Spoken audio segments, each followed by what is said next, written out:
Well, adult tooth grinding is a little bit different from childhood grinding, and because there's grown-up teeth now and you don't have replacements, and it tends to be more profound effect on those grown-up teeth, but also on the jaw joints. And the holistic approach is to look at all that is impacting on the habit, and we advise a mindfulness or prayer to address the mind part of it,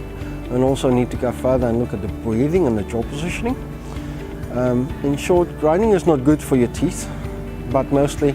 it is again a sign of something that is greater and something else that's going on,